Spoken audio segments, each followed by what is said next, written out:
ओम शांति। स्व स्थिति की श्रेष्ठता से व्यर्थ संकल्पों की हलचल समाप्त। स्व स्थिति यानी कि स्व मतलब खुद की, स्थिति यानी कि हमारी कंडीशन क्या है। स्व स्थिति वो है। स्व स्थिति यानी कि इस बॉडी के लेवल पे नहीं देखना कि हमारी स्थिति क्या है, जबकि इस बॉडी को चलाने वाली जो पावर है, जो हायर पावर है, उसकी स्थिति क्या है, उसको जानते भी हो या नहीं। वो कौन है जो इस पूरे शरीर को चला रही है, जो हम बोल रहे हैं, जो हम काम कर रहे हैं, वो कौन है जो ये सारी चीजों को मेंटेन कर रही है, कंट्रोल कर रही है, रेगुलेट कर रही है। वो है सोल, आत्मा। तो वो सारी चीजें हमारे शरीर को कंट्रोल कर रही है, हम क्या बोल रहे हैं, क्योंकि ये सारी चीज़ें उसके अंदर फीड हैं एज अ संस्कार। पास्ट कर्म के भी संस्कार हैं, वर्तमान के भी संस्कार हैं, और जो हमने अपने माता पिता, अपने सराउंडिंग से, अपने इन्वायरमेंट से भी ग्रैब करे हैं, गैदर करे हैं, वो सारे संस्कार इस आत्मा के अंदर भरे हैं, और उसी के अकॉर्डिंग हम काम करते हैं। आत्मा, अगर आत्मा नहीं है तो बॉडी वहीं की वहीं, धरी की धरी रह जाएगी।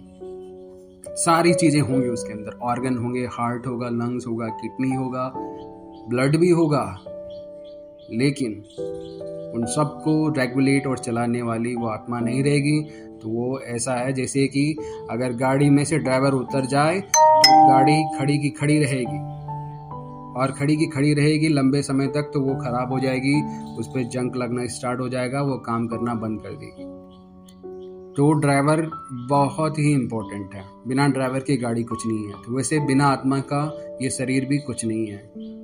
तो परमात्मा कह रहे हैं स्व स्थिति की श्रेष्ठता से व्यर्थ संकल्पों की हलचल समाप्त।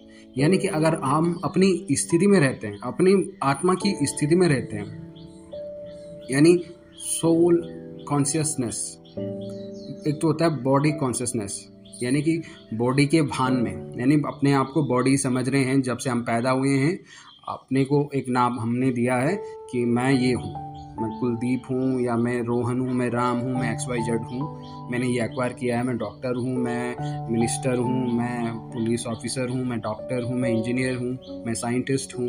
ये सारे लेबल हैं जो इस बॉडी ने ग्रैब करे हैं, आत्मा ने नहीं करे हैं। ये सारे लेबल आपकी बॉडी ने ग्रैब करे हैं, और आत्मा जो मैं है ना, वो आत्मा है। ये सारी चीजें आत्मा की हैं, ना कि ये सारी चीजें आत्मा हैं। आप समझ लो इस बात को, बहुत ही माइनर डिफरेंस है। अरे यहीं पे लोग, आप अगर ये चीज क्लियर नहीं होती है तो इसी में आप उलझ जाते हैं, और कहाँ का हो जाता है। यानी कि ये जो सारे टैग हैं, टाइटल हैं, ये लेबल हैं, ये सारी तुम्हारी बॉडी ने एक्वायर करी हैं, लेकिन आपकी आत्मा ने के ये टाइटल नहीं है। बट आप क्या करते हैं, इन्हीं टाइटल को आप आत्मा समझ लेते हो, मैं को ये टाइटल समझ लेते हो, जबकि ये टाइटल आत्मा के लिए नहीं है। आत्मा इन्हें यूज करती है, बट ये आत्मा नहीं है। आत्मा तो डिटैच्ड है। अब सपोज करिए, ये आत्मा के अगर ये टाइटल होते हैं, तो मरने के बाद जो आत्मा है वो तो एक, सपोज करिए एक डॉक्टर की डेथ होती है, तो मरने के बाद भी उसकी जो आत्मा है वो तो डॉक्टर होनी चाहिए ना, वो नहीं रहती है। डॉक्टर जब तक बॉडी है तभी तक है, मर गया तो डॉक्टर कहाँ गया, समझ गए आप। तो आत्मा के ऊपर ये टाइटल नहीं है, मैं जो है वो आत्मा है, और ये टाइटल बॉडी तक ही सीमित है। बट हम इस बॉडी के जो टैग हैं, इन्हीं को ही हम मैं समझ लेते हैं। तो स्व स्थिति यानी कि अपनी मन की स्थिति, अपनी आत्मिक स्थिति में स्थित रहना, यानी आत्मा की एक स्थिति होती है। स्थिति में रहने के लिए उसकी कुछ प्रॉपर्टीज होती हैं, उसकी कुछ मुख्य विशेषताएं होती हैं, उसके कुछ गुण होते हैं, जिसे सतोगुणी आत्मा, चैतन्य स्वरूप आत्मा कहते हैं। वो सतोगुणी आत्मा यानी कि आत्मा के 7 गुण होते हैं, और वो गुण होते हैं शांत स्वरूप, शक्ति स्वरूप, पवित्र स्वरूप, ज्ञान स्वरूप, प्रेम स्वरूप, सुखी आत्मा और आनंद स्वरूप। ये 7 गुण होते हैं आत्मा के, और इन्हीं गुणों में रहकर, यानी कि ये गुण अपने अंदर रहकर, इन्हीं गुणों में रहकर सारे काम करेंगे तो वो होती है स्व स्थिति। आप सपोज करिए जो शांत वाला गुण है, शांत स्वरूप का गुण है, उसे वो आत्मा का नेचुरल गुण है। फॉर एग्जाम्पल एक गुण हम ले रहे हैं, और उसी गुण को अगर हम अपने कार्यों में, अपनी वाणी में, अपने थॉट में ये चीज रखें और तब जाके सारा काम करें। सपोज करिए हम शांत रहकर ही काम कर रहे हैं, तो कोई झगड़ा हो सकता है, किसी के साथ गुस्सा आ सकता है, नहीं आ सकता है। या शांत रहकर कुछ बोलते हैं तो कुछ अपशब्द बोल सकते हैं, नहीं बोल सकते हैं। शांत रहकर कुछ काम कर रहे हैं तो किसी पे गुस्सा आ सकता है, किसी को उल्टा बोल सकते हैं, नहीं। या किसी काम को, कोई काम गड़बड़ हो सकता है, नहीं हो सकता है। तो ये सारे आत्मा के गुणों को अपने अंदर रहकर, रखकर, उन्हें धारण करके फिर अपने काम में, अपनी वाणी में और अपने विचार में यूज करना ही स्व स्थिति है। तो परमात्मा यही कह रहे हैं, स्व स्थिति की श्रेष्ठता से, यानी कि जो स्व स्थिति है उसमें भी अपने आप को लेवल अप करना, यानी कि जो गुण है उसमें भी अपनी और शक्ति बढ़ाना, इसकी श्रेष्ठता से व्यर्थ संकल्पों की हलचल समाप्त। यानी कि अगर आप श्रेष्ठ बनते हैं, आप अपनी स्व स्थिति में लेवल अप अपने आप को करते हैं, तो जो व्यर्थ संकल्प है, यानी जो वेस्ट थॉट्स हैं, उनकी जो हलचल होती है वो समाप्त हो जाएगी। अगर आप शांत हैं तो व्यर्थ थॉट आ सकता है, फालतू कोई थॉट आ सकता है, नहीं आ सकता है, तो उनकी जो हलचल है ना वो एकदम खत्म हो जाएगी। तो ये जो परमात्मा कह रहे हैं, स्व स्थिति की श्रेष्ठता से व्यर्थ संकल्पों की हलचल समाप्त। मर्यादा पुरुषोत्तम बनाने वाले, अपने संपूर्ण निशाने के नजदीक पहुंचाने वाले, व्यर्थ संकल्पों की हलचल समाप्त कर सामर्थ्यवान बनाने वाले और कर्मों की गुह्य गति को जानने वाले भोलेनाथ शिव बाबा बोले। क्या आपने संपूर्ण निशाने के नजदीक पहुंचे हो? क्या अपने संपूर्ण निशाने के नजदीक पहुंचे हो? क्या निशाने पर पहुंचने की निशानियां दिखाई देती हैं? क्या संपूर्ण निशाने के नजदीक पहुंचने की निशानी का डबल नशा उत्पन्न होता है? पहला नशा है कर्मातीत, यानी सर्व कर्म बंधनों से मुक्त, न्यारे बन प्रकृति द्वारा निमित्त पात्र कर्म करना। ऐसे कर्मातीत अवस्था का अनुभव होगा। न्यारे बनने का पुरुषार्थ बार बार नहीं करना पड़ेगा। सहज और स्वतः ही अनुभव होगा कि कराने वाला और कराने वाली यह कर्मेंद्रियां स्वयं से हैं ही अलग। दूसरा नशा है विश्व का मालिक बनने का, कि ऐसे अनुभव करेंगे जैसे कि ये फिजिकल चोला व वस्त्र तैयार हुआ सामने दिखाई दे रहा है, और निश्चय होगा कि वस्त्र तैयार है और थोड़े ही समय में उसे धारण करना है। वह सर्वगुण संपन्न और सतो प्रधान नया शरीर स्पष्ट दिखाई देगा, और चलते फिरते यह नशा और खुशी होगी कि कल यह पुराना शरीर छोड़ नया शरीर धारण करेंगे। जरा सा संकल्प भी उत्पन्न नहीं होगा कि देवी पद प्राप्त होगा या नहीं, देवता बनेंगे या नहीं, राजा बनेंगे या प्रजा। ऐसे संशय का संकल्प भी उत्पन्न नहीं होगा, क्योंकि सामने स्पष्ट दिखाई दे रहा है कि आज हम यह हैं और कल यह होंगे।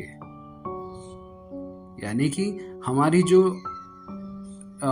टॉप लेवल की जो स्थिति रहेगी वो हम अपने आंखों के सामने देख पाएंगे कि आज हमारी स्थिति ये है और कल हमें ये बनना है। तो वो जब ऐसे संशय का संकल्प भी उत्पन्न नहीं होगा, क्योंकि सामने स्पष्ट दिखाई दे रहा है कि आज हम यह हैं और कल यह होंगे। ज्ञान के तीसरे नेत्र द्वारा योग युक्त यानी सदा योगी होने के कारण, बुद्धि की लाइन क्लियर यानी स्पष्ट होने के कारण निश्चय बुद्धि विजयंती के आधार से अनुभव होगा कि अनेक बार यह चोला धारण किया है और अब भी करना ही है। ऐसा अटल विश्वास होगा और स्पष्ट साक्षात्कार होगा। यह बनेंगे अथवा नहीं बनेंगे, यह हलचल जब तक बुद्धि में है तब तक की स्थिति में भी हलचल है। जितना जितना स्व स्थिति श्रेष्ठ स्थिति, ज्ञान स्वरूप व आत्मा की सर्व गुणों से संपन्न स्थिति अचल अडोल निरंतर और एक रस होती जाएगी, तो उतने ही संकल्पों की हलचल समाप्त होती जाएगी। जैसे साकार में माता पिता को देखा कि दोनों के ही नशे में संकल्प की भी हलचल नहीं थी। संपूर्ण अचल और अटल निश्चय था कि यह तो बना हुआ ही है, यानी यह तो निश्चित ही है। तो नशे की निशानी अटल निश्चय और निश्चिंत अनुभव होगी। निशानी की निशानी नशा और नशे की निशानी निश्चय और निश्चिंत। ध्यान से सुनिए, निशाने की निशानी नशा और नशे की निशानी निश्चय और निश्चिंत।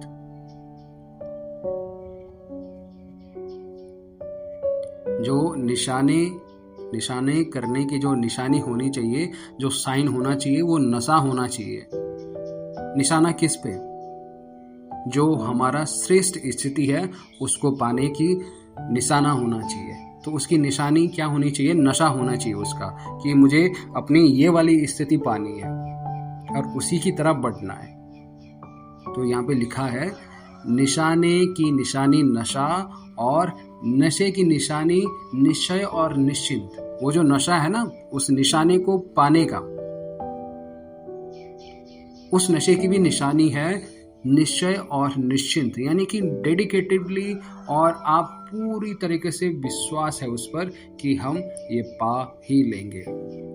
तो निशाने की निशानी नशा और नशे की निशानी निश्चय और निश्चिंत।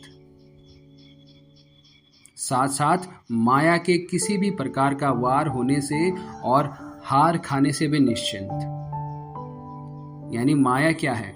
ये जो अवगुण आते हैं हमारे अंदर, विकार आते हैं, झूठ बोलना, जेलेसी, दुख या टेंशन, डिप्रेशन, एंजाइटी, ये सारे माया के ही अलग अलग रूप हैं।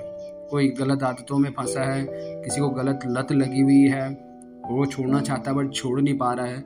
तो ये सब माया के अलग अलग रूप हैं, जिस माया ने अपने आप में उनको जो है खींच के रखा हुआ है, उनको छोड़ नहीं रही है। तो अगर आप अपनी स्थिति को लेवल अप करते हैं, इसी में ही आपकी जो निशानी है, उस निशानी की निशानी क्या है? नशा। और उसी नशे का जो निशानी है वो है निश्चिंत और निश्चय, उसमें रहते हैं। तो माया के किसी भी प्रकार से जो भी अटैक होंगे आपके ऊपर, उनसे आप एकदम सेपरेट रहेंगे। वो निशाने यानी कि माया कभी अटैक नहीं कर पाएगी आपके ऊपर, यानी कि अवगुण कभी आपके अंदर आ ही नहीं सकते। तो साथ साथ माया के किसी भी प्रकार का वार होने से और हार खाने से भी निश्चिंत रहेंगे।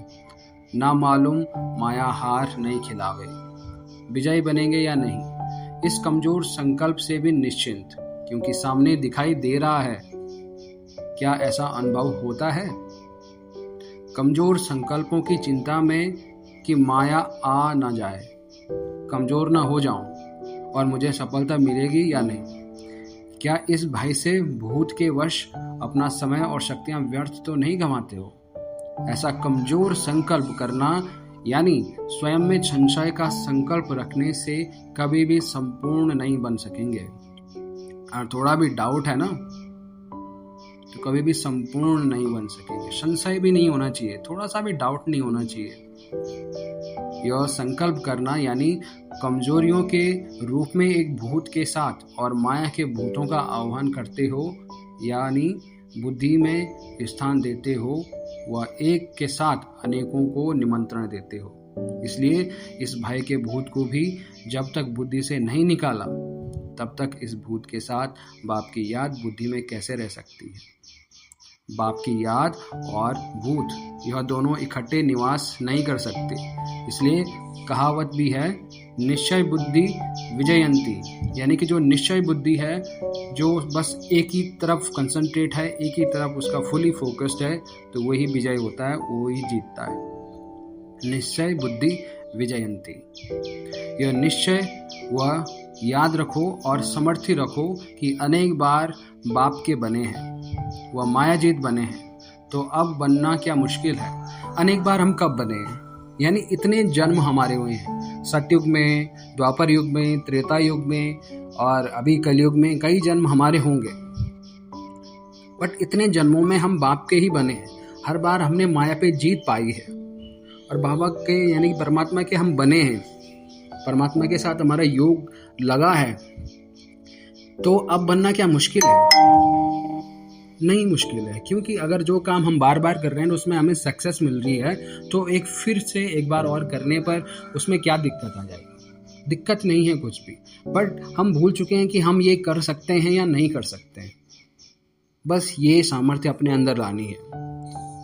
क्या स्मृति यानी कि क्या याद स्पष्ट नहीं है कि मुझ श्रेष्ठ आत्मा ने विजय बनने का पाठ अनेक बार बजाया है?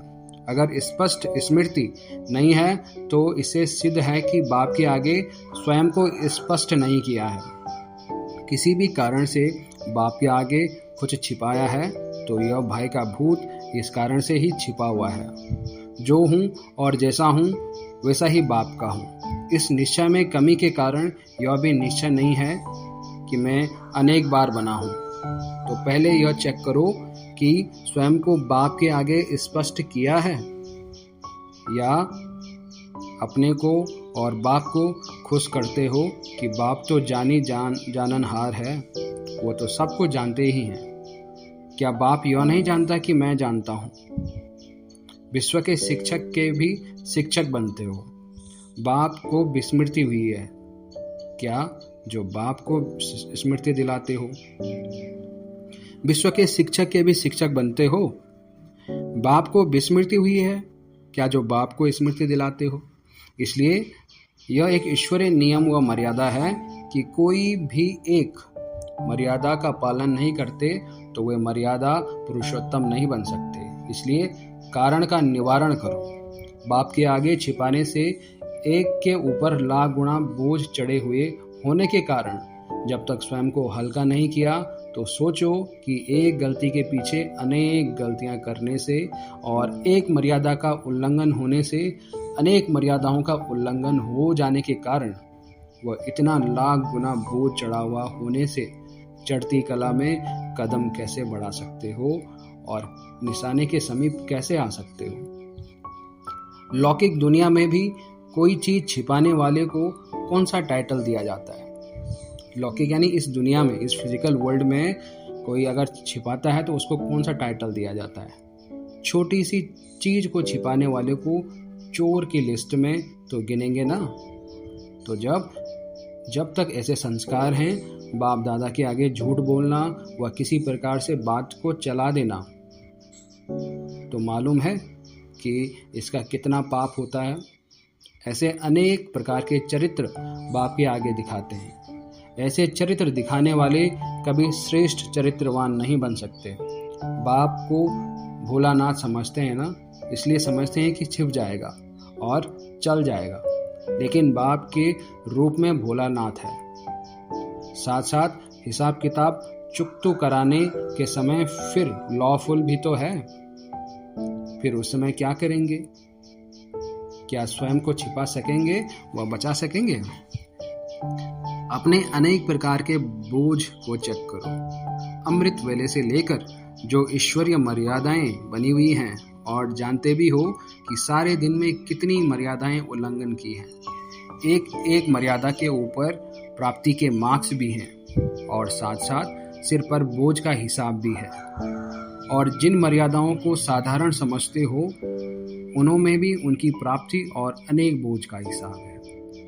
संकल्प, बोल, समय और शक्तियों का खजाना, इन सबको व्यर्थ करने से व्यर्थ का बोझ चढ़ता है। जैसे यज्ञ की स्थूल वस्तु भोजन व अन्न अगर व्यर्थ गंवाते हो तो बोझ चढ़ता है ना। ऐसे ही जब यह मर्जीवा जीवन का समय बाप ने विश्व की सेवा अर्थ दिया है तो सर्वशक्तियां स्वयं के व विश्व के कल्याण अर्थ दी हैं। मन शुद्ध संकल्प करने के लिए दिया है और यह तन विश्व कल्याण की सेवा के लिए दिया है। आप सबने तन मन और धन जो दे दिया है वह आपका है क्या? जो अर्पण किया वो बाप का हो गया ना। बाप ने फिर यह विश्व सेवा के लिए दे दिया है। श्रेष्ठ संकल्प से वायुमंडल और वातावरण को शुद्ध करने के लिए मन दिया है। ऐसे ईश्वरीय देन को अर्थात ईश्वर द्वारा दी गई वस्तु को यदि व्यर्थ में लगाते हो तो बोझा नहीं चढ़ेगा क्या? आजकल भी जब जड़ मूर्तियां द्वारा व मंदिरों में जो थोड़ा सा प्रसाद भी मिलता है तो उसको कब व्यर्थ नहीं गंवाते हैं। यानी कि मंदिरों में जब प्रसाद मिलता है तो वो अगर नीचे भी गिर जाए तो उसको उठाते हैं क्योंकि वो प्रसाद है। तो जड़ मूर्तियां यानी कि अगर मूर्तियों से भी जो पूजा करके जो प्रसाद चढ़ाते हैं वो भी हम नीचे नहीं गिरने देते, सबको बांटते हैं। थोड़ा थोड़ा भी हो बट सबको बांटते हैं। लेकिन परमपिता परमेश्वर कह रहे हैं कि जो मैंने तुम्हें शक्तियां दी हैं, जो प्रत्यक्षता दी है, जो अनुभव कराने की शक्ति दी है, जो विश्व कल्याण करने के लिए शक्ति दी है, जो वो पहचान दी है, जो ज्ञान दिया है, उसको अगर तुमने ऐसे ही गंवा दिया तो बोझा चढ़ेगा ही ना।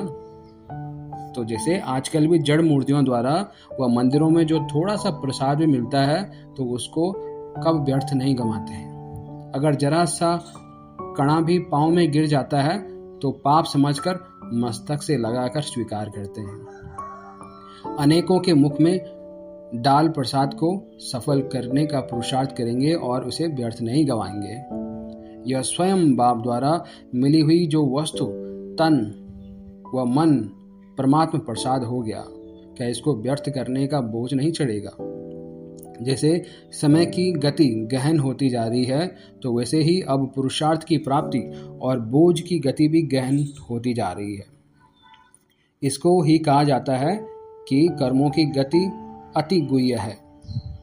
जो आज कर्मों की गुह्य गति सुना रहे हैं कि जिससे ही सद्गति पा सकेंगे।